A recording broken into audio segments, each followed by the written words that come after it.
right, so I think starting our coffee and EVs here right at 7:30.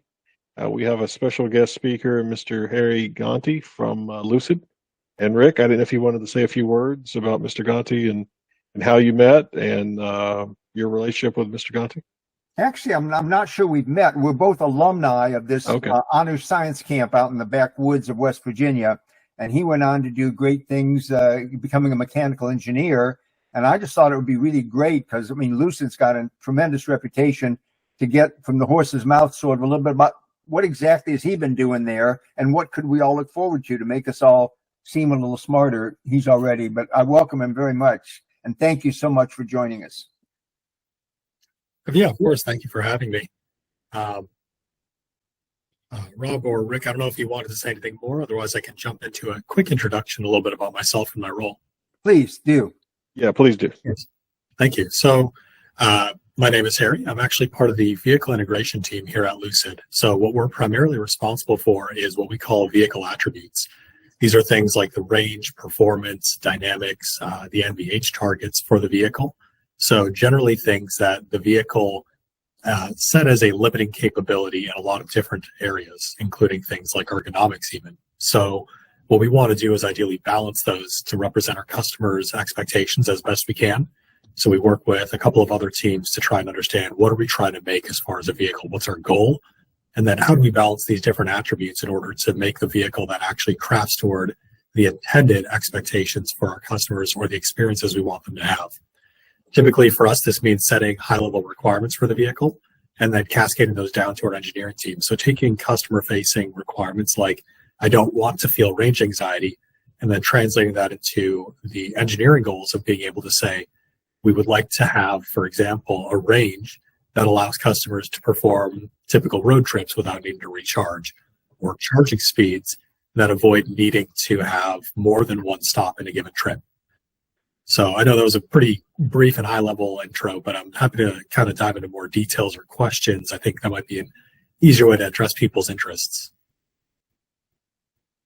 I saw an interesting statistic the other day that's kind of in your mechanical engineering. I think all of us here have been telling people for years that we don't always stand on our brakes to stop the car. We use regenerative braking, and so you rarely wear out your brake pads. But I never even thought the other day, I saw a video that said this also means we're not heating up the brakes as much, which means that the wheel can be designed entirely differently with not all these open areas, which gives more aerodynamics. By closing down, like on Tesla does, the inner part of the wheel like that is solid. And so it gains 10 miles of range by doing that, taking into the fact that we don't have to cool the brakes as much. So I thought that thinking of all the implications of all the advantages of an EV are something that you guys, sit around and think about and figure out how to fix it. It's really cool. Yeah, and actually that's a really good example as well, because if you look at the wheels that we have on the Air, you'll see that our range wheels, the 19-inch wheels, actually have a wheel insert. It's a black plastic piece that closes off more of the area as you described, whereas the more performance-oriented wheels tend to have a lot more open area. And it does facilitate cooling at the expense of having a little bit worse fuel economy, or in this case, range. So there is that exact trade-off, but it is kind of funny because the counter side to using regen all the time, of course, a lot of EVs are heavier than their equivalent counterparts. So for something like the Model Y, most crossovers are considerably lighter than the Model Y would be.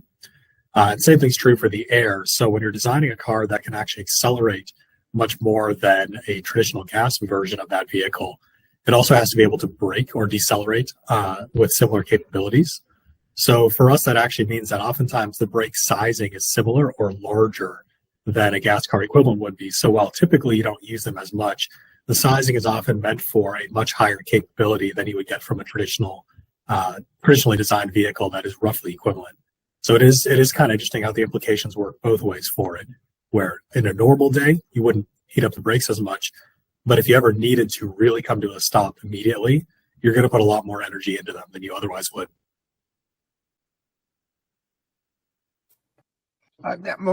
Virtually every car, at least since it's not a Tesla with FSD, has a driver in the front seat. And if you put in one passenger, you put them in the front seat. It seemed to me that I noticed that most car batteries are designed not to be exactly equal, but to put a little bit more weight in the rear so that the weight on each wheel is equal. Chevy Bolt did that, and some others did that too. They stacked them higher in the rear. Is that true? Do they try to shift that weight balance a little bit with the battery for the average number of people that are in the car? We actually do that, and if any of you have a older BMW, you'll also notice this. We try to actually put a few things to try and counterbalance the driver mass in the front seat. So BMW, and what we also have, is a battery in the rear right of the vehicle. So you'll actually see, if you remove one of the covers there, that there's a battery, a 12-volt battery. Now, this is a low-voltage battery, but it is designed to promote dynamics and balance out the distribution and the products of inertia of the vehicle a little bit as well. But when it comes to the high-voltage battery, really the opportunity is just that under the rear seats, you have a little bit more room to stack batteries vertically, because you have a higher floor in that location just to accommodate the seat itself. So it's more of a product of the design for having a rear bench seat than it is necessarily wanting to move the distribution, because typically you want a more forward bias distribution. The rear bias nature of many EVs is actually slightly problematic for them. So it's easier if we can move mass forward rather than backward. But unfortunately, it's far easier to move mass backward, which is, one of the other design problems that we then have to contend with. How many people work at the facility? Do you do any of your work from home, or do you have to go in every day? And do you get together and have coffee and brainstorm? Or how has it affected your work as an engineer to be post-COVID? And many companies are sending more people or keeping them at home longer. Do you do some work from home as well? No, I actually typically don't work from home, but a large part of that is because I also live a mile away from home. It's actually more convenient for me to head into the office, where I have a couple extra monitors and get work done over there. So I don't usually bring my work home at all, because it's quick enough for me to hop over if I need to take care of something. We don't have an official work from home policy. So for us, at least within engineering, almost everyone is in the office full time. It's interesting, because I do think that there is a balance to have with work from home, especially in accommodating people with families, like my manager, who has a couple of kids and occasionally needs to work from home. But I do think that we've found that there is a real benefit to being in person and having spontaneous discussions in the office. So we actually do meet quite a bit around the coffee machine. I spend quite a bit of time there and chatting with the engineers about what they're working on, especially for some of our other folks on the more test-oriented side. I mentioned that I'm more on the design in terms of how do we set requirements. So collaborating with our test folks, you end up getting some interesting revelations about what maybe you thought was going into the vehicle and how it should have been designed and how it should perform then, and the reality of what's happening. So while I do get to spend some time with the cars, it's nice to be able to hear from people who spend more time with them as well. And a lot of that happens just being in the office, talking with people randomly as you kind of go through the halls, or especially on the way to other meetings. Yeah, I worked in a building for 30 years that was shaped like an X. So you're always going past everybody's offices. And some of the most important meetings happened at the coffee pot or on the stairways up to another floor or something. Yeah, the stairwell is another common place that impromptu meetings tend to happen. Yeah. Or when there was a cafeteria, when we met with R&D in the good old days, right, Marty? Yeah, or at lunch. At lunch. Sometimes those lunches would go over 2 hours because you'd be actually working through them. Harry, I do have a question. I know Lucid has announced that you're adopting the NACS plug, and so I just wanted to get your kind of thoughts on some of the challenges and benefits and challenges of implementing that and working with 400 volt versus the 900 volt that Lucid uses. Just maybe some of your thoughts.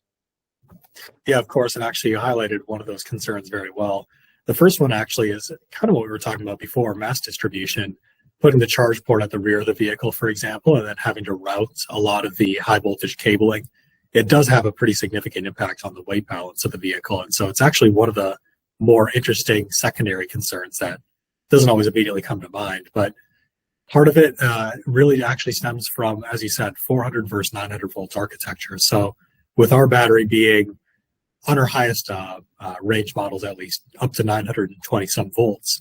The lower tiers get down much lower because we change the battery voltage to impact the capacity, but still we're typically above the mark where we can directly charge from a 400 volt capable station. So what we're actually looking at is new ways of boosting the voltage. So essentially an isolated boost transformer for the 400 volts that we get from the station to be able to charge on our vehicle directly then at the 900 volts of the battery without having to do something like, I think the Hummer EV has a center contactor. It splits the battery into two separate batteries for charging when you're on a low voltage station. So for us, we want to then boost instead so we don't have to have additional electronics in the way, or usually those would complicate the circuitry a little bit or restrict our power delivery. So the big challenge there is previously when we had that implemented, most stations that offered 400 volts were also limited to about 50 kilowatts. So boost charging at 45 to 50 kilowatts was pretty much at the station capacity. With the supercharger network, though, we can easily see 250 kilowatts delivered on 400 volts. Now, how many people actually get that? I think that's fairly low when you look at the occupancy of many of the sites, but designing for the capability to then, in this case, quite literally go 5x the capacity we had before and be able to then transform that.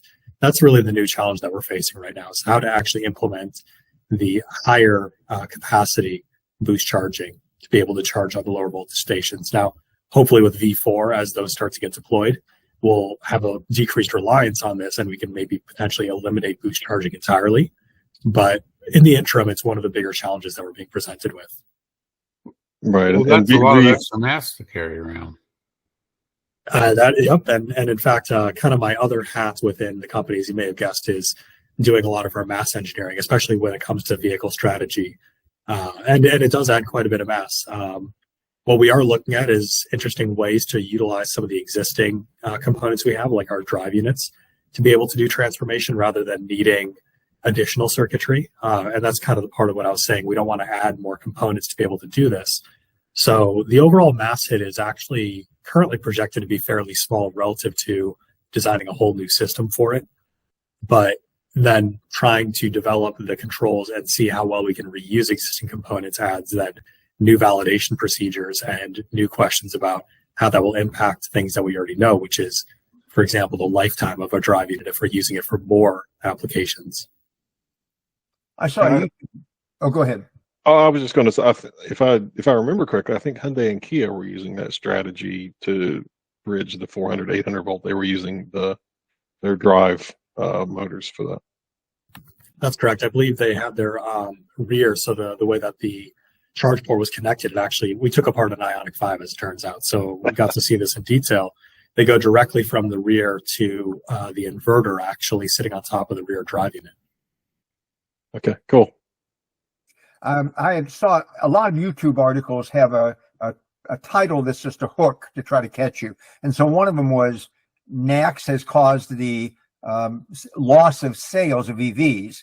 And I think Robert even wrote an article about this a little bit ago that said, a lot of people said, I'm in the market now for an EV, but if they're going to put that in the 25 mile, I'm waiting until 2025 to do it. In your opinion, how much, and the same thing with 400 to 800 volt architecture, if we can move towards that, are there people saying, I'm just going to wait to see how this settles out for 12 months? What is your opinion about the decrease in sales of EVs? Do you think that's somewhat of I'm waiting for the technology decrease as opposed to we're not interested in EVs anymore? And I don't agree with that. And I don't think Robert does either. What's your opinion?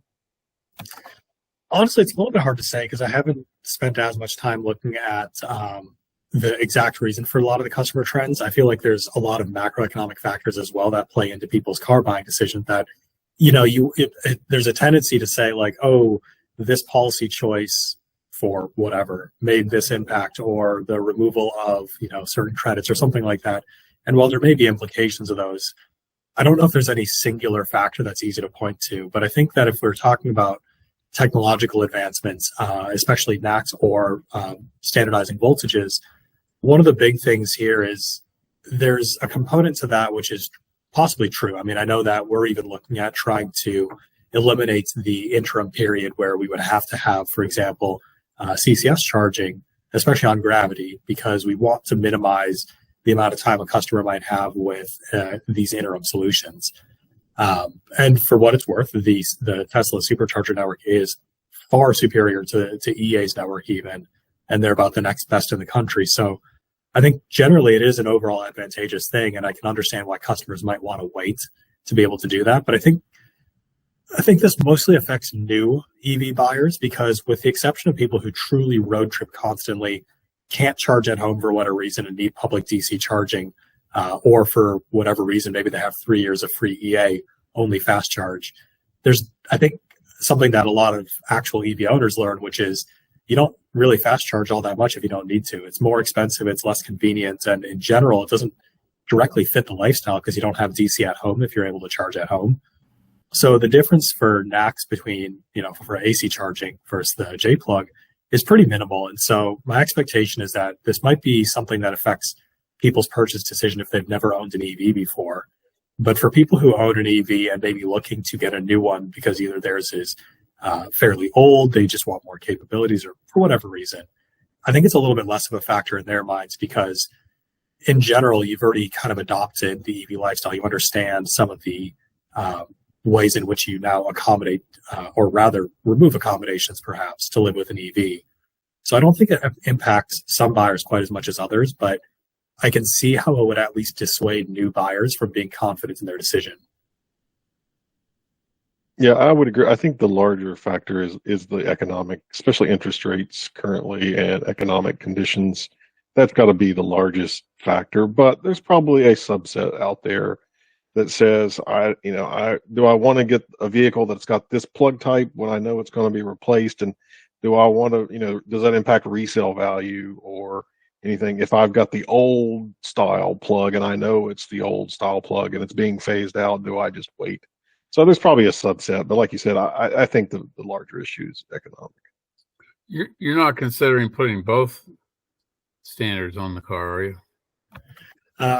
We did briefly talk about that. That was a consideration, but especially because it's easier. I mentioned the DC transformation issue, so it's easier for us to put CCS for DC charging and both available then for AC charging. But we quickly ruled out that there's a lot of ASIL related safety concerns that you have to be able to lock them out appropriately. We would need a lot more electronics to have appropriate disconnects and isolation. It quickly becomes a lot more trouble than it's worth. But I know that if you've ever seen the Porsche Taycan, they do have 2 charge ports for AC charging at least, but only the passenger side does DC charging. And that is similar enough to what we were thinking about, but it didn't make sense overall. It seemed easier to just say, let's go all in on one solution and develop a singular solution and focus really on that rather than trying to make a hybrid. Okay.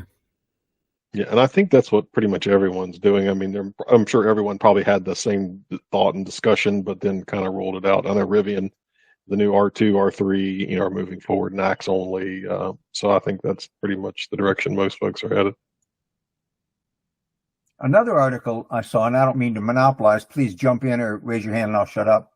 But I saw an article about Tesla, and Tesla is obviously incredible car, incredible success story. And so they're being pushed to bring out this lower, less expensive car. And so this article that I saw, it was a YouTube video, is talking about how Tesla is actually engineering into the car how to make it more inferior to their other models, so they don't just rob from themselves, they bring in new buyers. So they're saying, well, what does the Model 3 and the Model Y have that everybody loves, but people would be willing to do without if they could get it for $25,000 instead of $45,000? Is there any truth to something? Do you actually engineer when a company makes a new model? Do they say, are we just stealing this from ourselves, or are we taking it from Toyota, which is obviously what they want to do?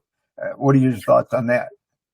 Yeah, it's actually a big part of the commercial considerations for a vehicle program, especially when you're defining things like, do we include heated seats as standard, or are those part of an upgrade package? And if they're part of a package, what else needs to be included for it to be commercial? Because for example, almost everyone I think wants to get heated seats. It's just nice enough when it's cold out that it's kind of hard to say that you don't want it. But do you really need, for example, a satellite radio subscription? Most people will have streaming media from their phone in their cars these days, but that might be included as part of a package, as part of an upsell. And so these are the kinds of things that actually do go into a lot of the decisions about how to design the vehicle.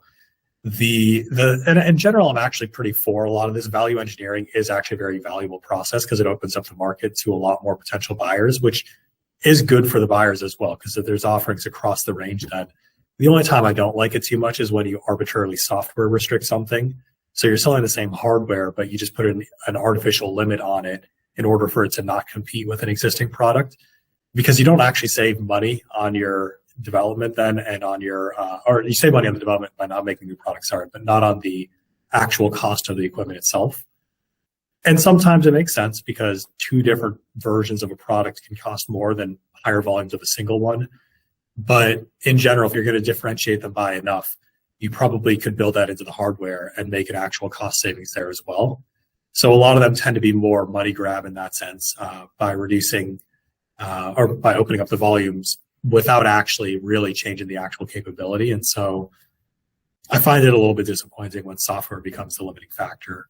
But I do think in general, it is something that is actually a pretty big consideration. And I know that we've even talked about that quite a bit with how do you reduce costs? What do you actually care about bringing into a vehicle that customers do care about versus what they don't care about? And I think if any of you are really interested in actually that topic, and you may have also heard about this, but with Chinese EVs, we actually have a couple that we've benchmarked that we own and some that we've got in for benchmarks.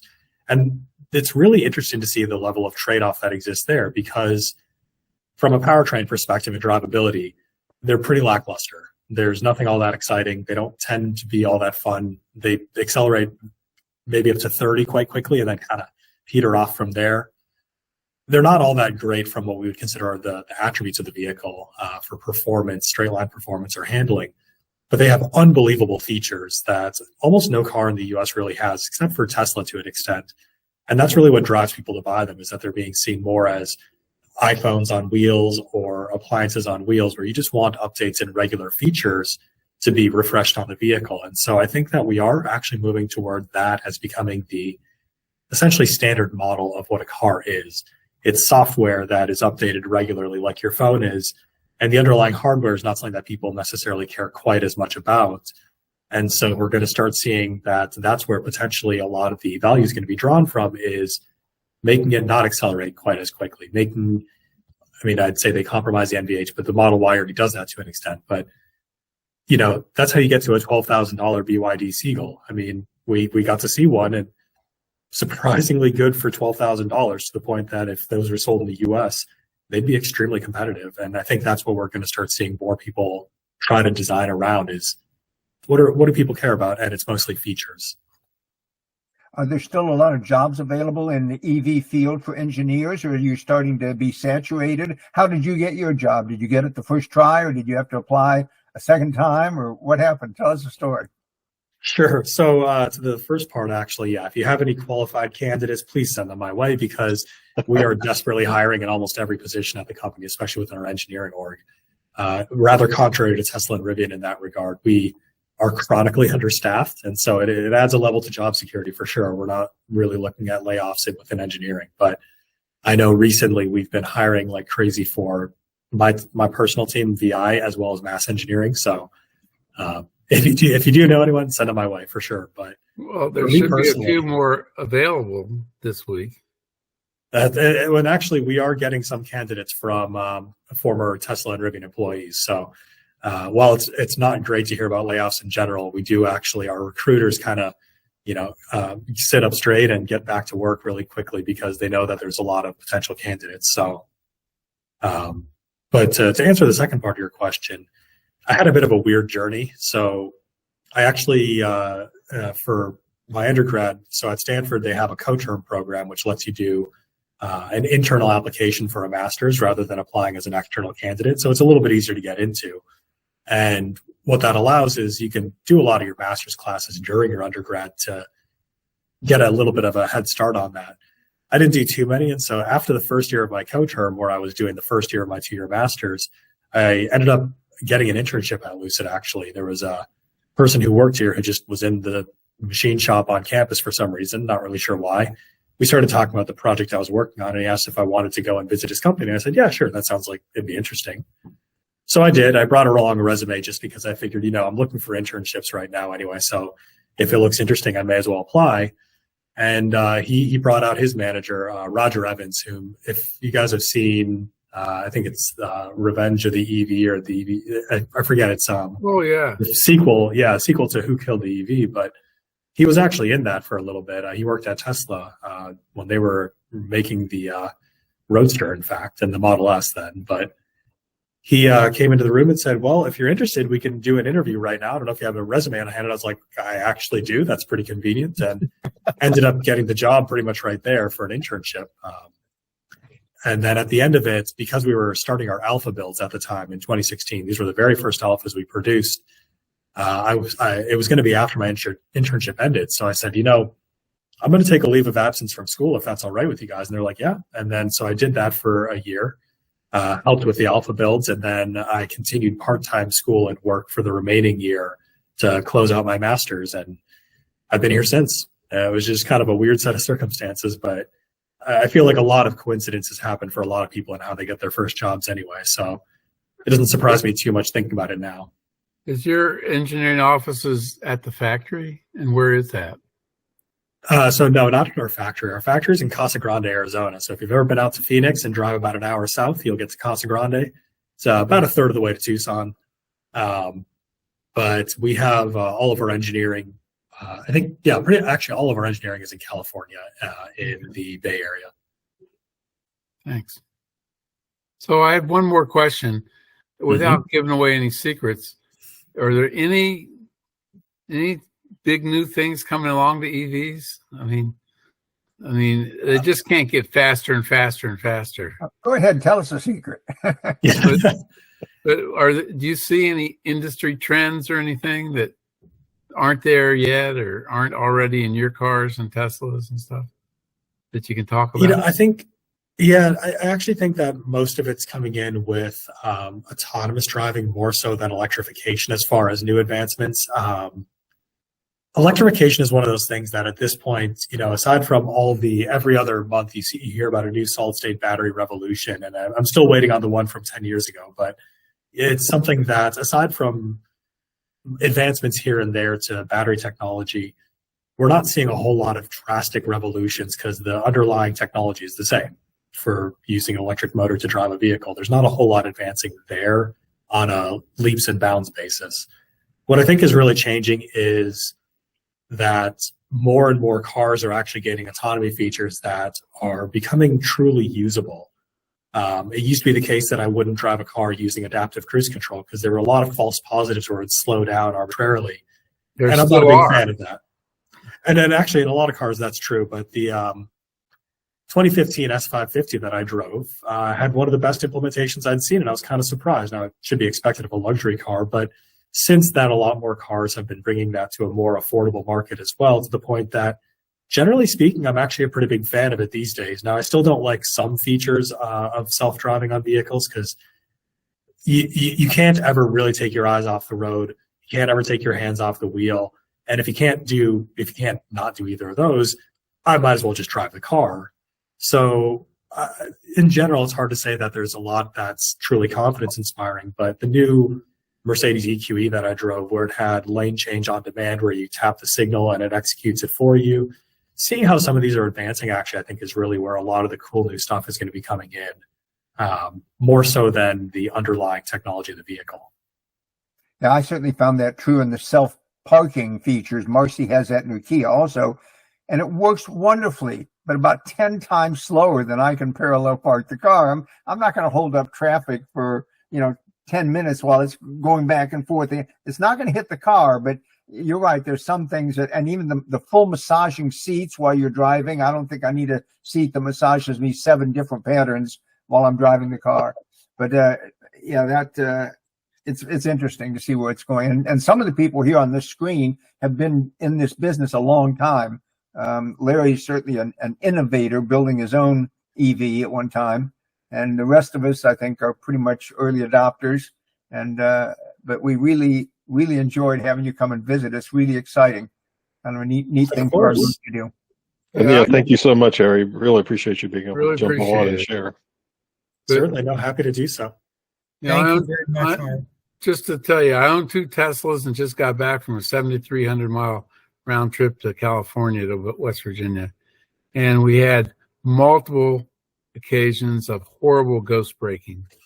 So it's not solved yet.